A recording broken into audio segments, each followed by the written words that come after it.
Ya, Assalamualaikum warahmatullahi wabarakatuh. Kali ini Memo punya program baru, Cangkiri Memo. Cangkruan boleh santai, tapi ngobrolnya tetap berisi. Dengan saya Bayu. Saya Beng. Ya, kami dari tim redaksi Koran Memo akan membawakan program ini, membahas hal-hal yang sedang hangat dibicarakan di masyarakat, dan kita bahas dari dapur redaksi kami. Apapun bisa dibahas. Apapun bisa dibahas. Dan pokoknya semua persoalan yang sedang hangat atau menggelitik kami ya. Ya. Bisa nasional, bisa regional, bahkan mungkin bisa juga daerah. Iya. Kali ini kita akan membahas tentang yang baru-baru ini viral banget, yaitu ricuhnya job fair di Bekasi. Abang udah tahu belum viral itu? Ya harus tahu karena memang saat ini menjadi perbincangan masyarakat, makanya kita butuh saat ini menelaah bagaimana kok bisa terjadi, apa yang terjadi, sebabnya apa. Ini karena juga bagian dari penyinggungan masyarakat, keingintahuan juga. Iya. Nanti kita akan tampilkan cuplikan videonya. Ya. Kericuhan yang terjadi di Bagaimana? sana. Ya. Di sana itu jadi untuk latar belakang, acara job fair ini diselenggarakan oleh Pemkab Bekasi di Presiden University Convention Center Cikarang. Nah, infonya itu yang datang tuh sekitar 25.000 orang ya Pak. Ya, betul. Padahal lapangan pekerjaan yang disediakan itu sekitar 2.500. Ada 64 perusahaan modalnya. Ya sebenarnya terlepas dari lapangan pekerjaan yang disediakan, kita melihat ada antusias yang sangat besar oleh masyarakat sampai akhirnya berjubel di sana. Nah, menanggapi fenomena ini Pak Beng, gimana di kacamata Pak Beng? Jadi kalau dari kacamata kita sebagai orang media, artinya menyoroti itu ada beberapa hal yang secara kita telah di videonya ya. Yang pertama berjubelnya itu masalah berjubelnya. Bisa karena lahan terbatas, kebutuhan atau orang yang datang untuk mencari pekerjaan itu banyak sekali. Nah ini juga pengaruh. Yang kedua, tidak adanya sistem yang jelas. Orang mau kemana untuk menuju ke perusahaan mana yang mau dicari. Nah ini dari 25.000 orang itu mencari 64 perusahaan. Anda bayangkan, 25.000 orang itu mencari 64 perusahaan.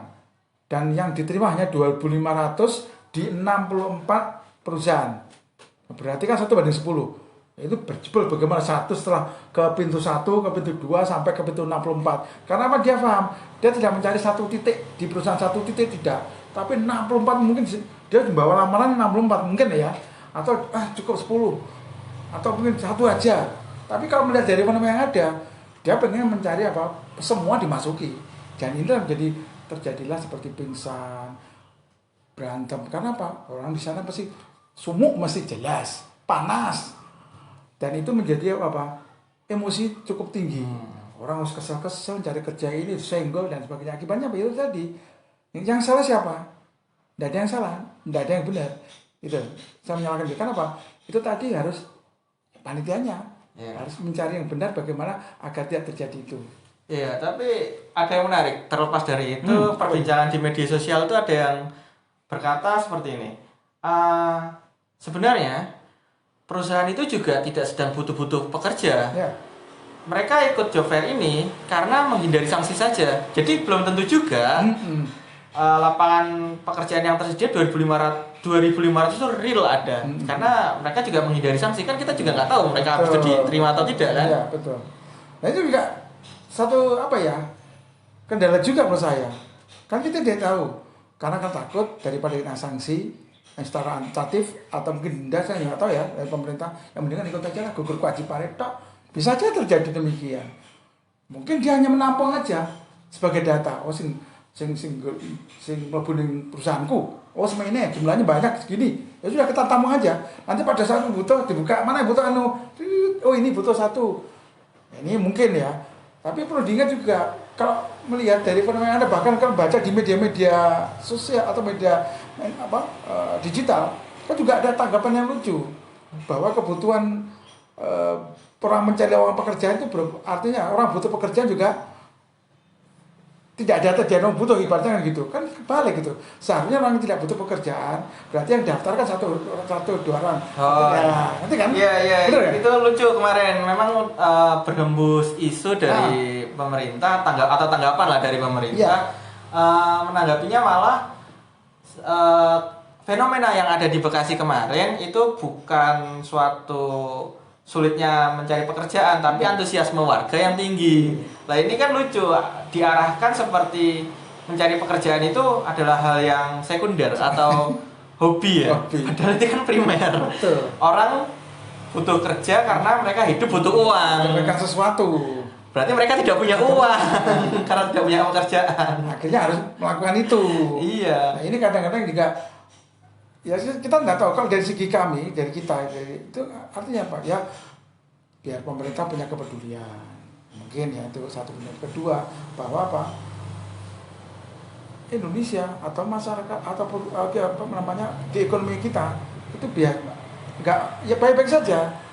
Artinya apa? Masyarakat butuh penampungan pekerja juga ditampung. Padahal realitinya kan tidak seperti itu. Begitu banyaknya artinya apa? Kebutuhan orang mencari pekerjaan itu cukup banyak. Artinya apa? Ya ekonomi kita ya harus diakui ya prosesnya ya nggak baik-baik saja. Apakah saat ini terjadi ekonomi kita bagaimana? Ya kita akui memang ada kenaikan, iya kenaikan. Kalau masih Menteri Keuangan bilang ekonomi kita naik, iya, tapi kan lambat. Sementara daya beli masyarakat kita lihat aja, orang pada berkurang. Ini kan menunjukkan apa? Faktor-faktor ekonomi ini kan juga bermasalah sebenarnya secara global maupun tidak. Iya. Ya sebenarnya Pak Wi punya data nggak sih terkait pengangguran ini seperti apa? Ya. Kalau tahun Februari 2025 kurang lebih 7,38 juta orang itu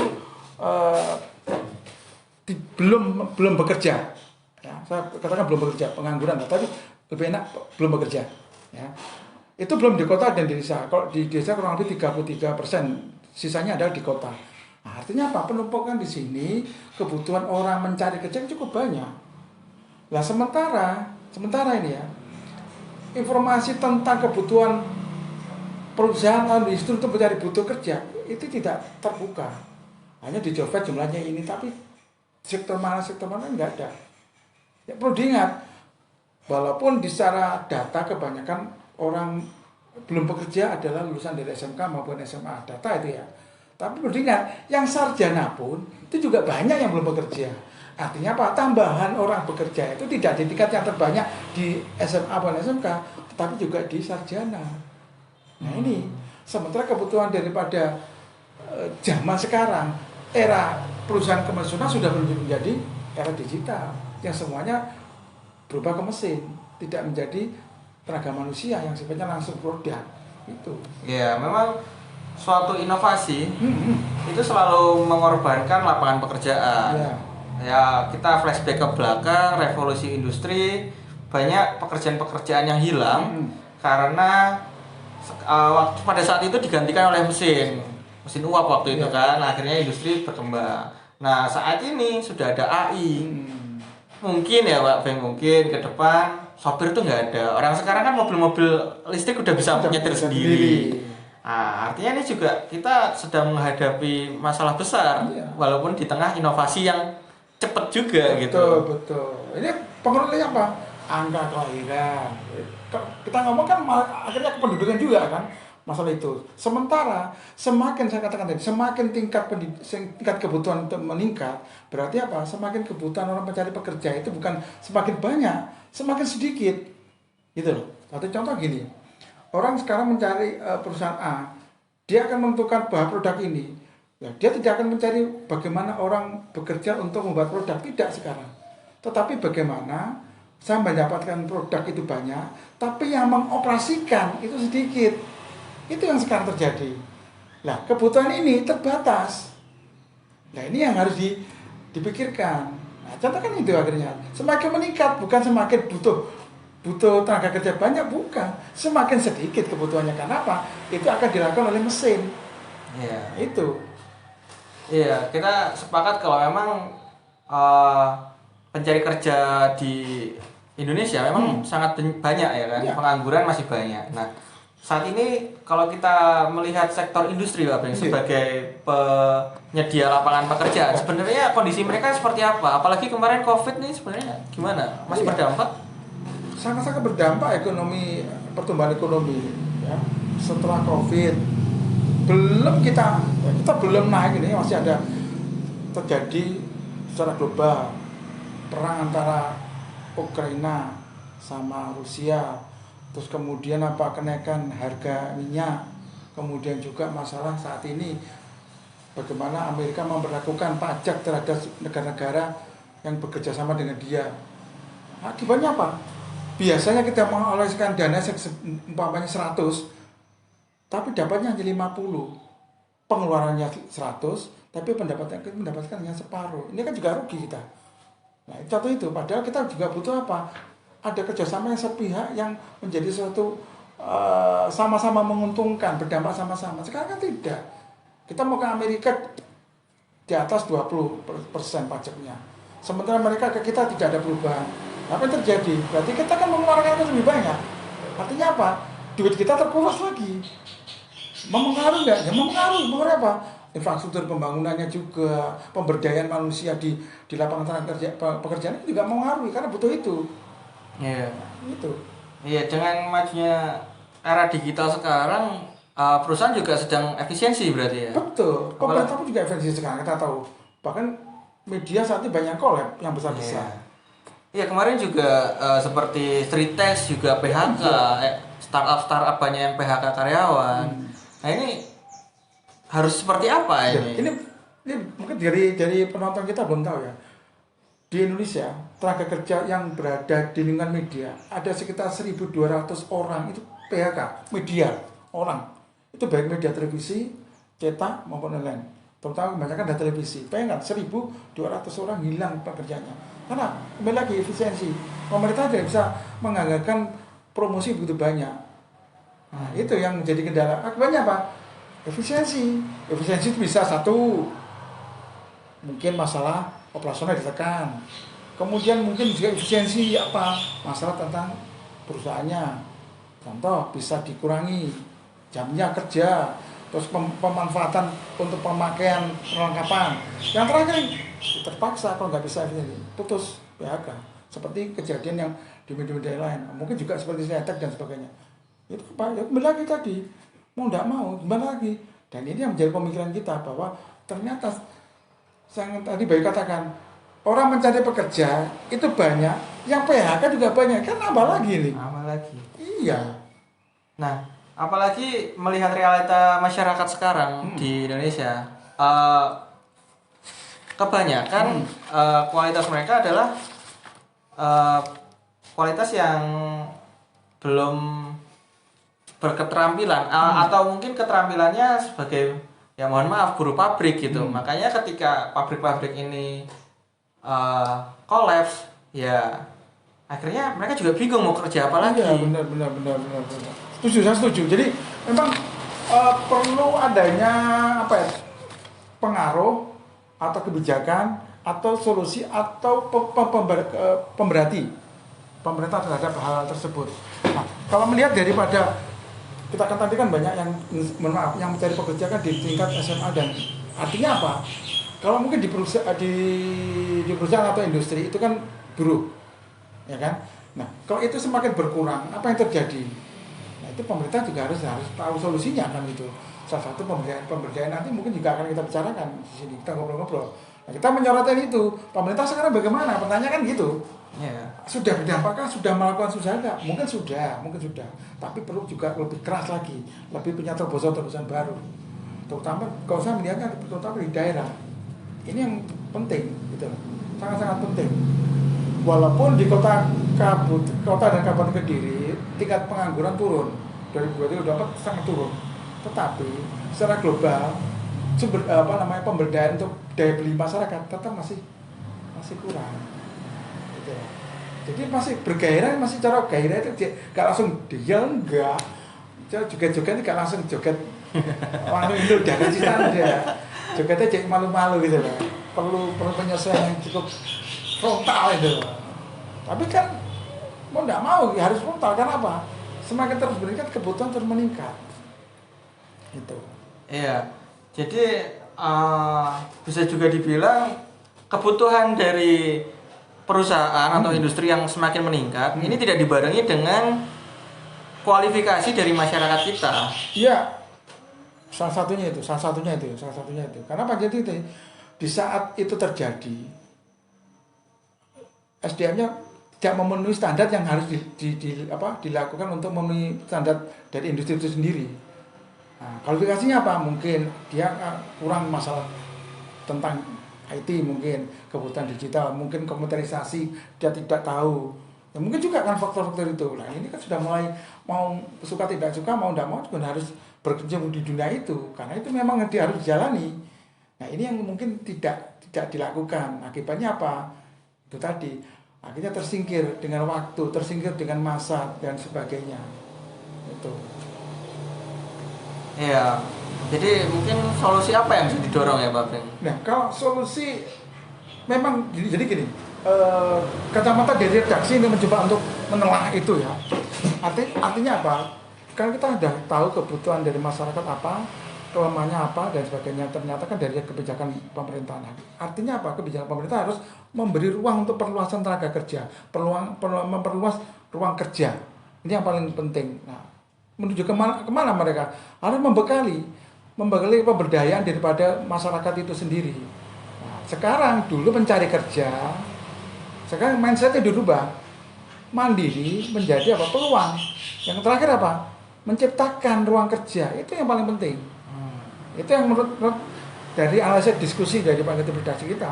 Nah sekarang bagaimana menciptakan apa? Itu tadi, menciptakan peluang baru untuk mereka, bukan mencari. Kalau mencari kembali lagi tadi kebutuhan terbatas. Tapi kalau membuka peluang, beruang kerja, artinya setiap orang bisa menjadi usaha dia. Nah itu loh, setiap orang lah ya. Anggaplah dari 25.000 kita ngomong di Jakarta ya, 25.000 orang. Hampir 10%-nya saja tercukupi untuk mereka membuat ruang pekerjaan sendiri. Apa yang terjadi? Itu kan mengurangi juga. Betul. Gitu. Tapi mungkin pemerintah juga masih harus tetap memikirkan intervensi kepada sektor industri. Betul. Karena yang paling banyak menyerap lapangan pekerja saat ini masih mereka kan? Iya, betul. Sangat setuju. Nah, diperlukannya apa sekarang? Pemerintah harus paham juga. Contoh, kebutuhan industri ini. Nah, industri ini untuk apa? Contoh, pembuatan daripada produk ini minuman, cangkir ini. Nah, cangkir ini itu produknya sekarang mau kemana? Dibawa kemana? Padahal kebutuhan terbatas. Mungkin diekspor. Berarti ekspor harus apa? Kualifikasinya, syarat-syarat utama harus dipenuhi, packagingnya, bahannya, mungkin juga masalah tidak hanya begitu saja, mungkin ada perubahan. Ini satu contoh. Ini peran pemerintah. Satu itu dua sektor apa? Ada hubungan kerja internasional. Jadi di saat mereka membutuhkan ini, ikilah duwe ruang, ikilah ini yang juga ada pertumbuhan ekonomi kreatifnya tadi. Jadi sekarang kan tidak terlalu konvensional, perlu pertumbuhan ekonomi kreatif yang dimunculkan. Itu kebutuhan saat ini yang secara nasional, secara internasional. Ya, selain itu mungkin dari segi pendidikan bagaimana? Ya. Karena yang menyiapkan SDM Indonesia ya tetap pendidikan ya. Iya, makanya kita setuju ya. Setiap pola dasar pendidikan itu setiap daerah punya kebijakan masing-masing. Contoh Kediri pengen membebaskan SPP satu, kedua sarjana memberikan ruang warganya untuk punya gelar sarjana, itu kan bagus, artinya pemberdayaan itu bagus. Nah sekarang tinggal yang kedua, setelah itu bagaimana kan? Nah itu tadi ruang tambahan-tambahan untuk klasifikasi proses bekerja itu yang perlu ditambahkan. Seperti contoh tadi bagaimana pendidikan yang kreatif, pemberdayaan bagaimana mencari peluang kerja dan sebagainya, bagaimana bermain untuk sektor digital, itu pemerintah yang harus berpikir. Pelaksananya adalah di setiap daerah masing-masing ataupun individu daripada kita, kebutuhan kita ini. Itu mungkin. Ya, memang banyak hal yang perlu kita benahi bersama. Iya, betul. Saya sangat setuju. Nah, kalau pemerintah begitu aja apa yang terjadi, ya ekonomi akan menjadi lemah. Ya, untung kita ngomong Kediri ya. Kediri kota kabupaten ini tidak termasuk 10 daerah yang pengangguran yang terbesar. DKI saja itu nomor 3 kan nomor 2. DKI itu. Itu. Yang lain di luar Jawa. Artinya apa? Kita Jawa Timur tidak masuk. Terutama kita sub lagi di Kediri kota mau kabupaten untuk masalah pengangguran tidak seputar besar di Indonesia. Ini menjadi ya mudah-mudahan ini bisa menjadi acuan pemerintah memikir kebijakan membangun jabatan itu juga memikirkan hal tersebut. Itu. Ya benar-benar. Mungkin ya cukup panjang ya diskusi kita kali ini udah. Mungkin terakhir atau kesimpulan seperti apa? Jadi gini mungkin bukan kita mengkritisi pemerintah tidak, tetapi kita kan berbicara masalah global, terus kemudian regional, kemudian juga lokal. Ini kan tidak terlepas dari satu kesinambungan yang tidak bisa dipungkiri.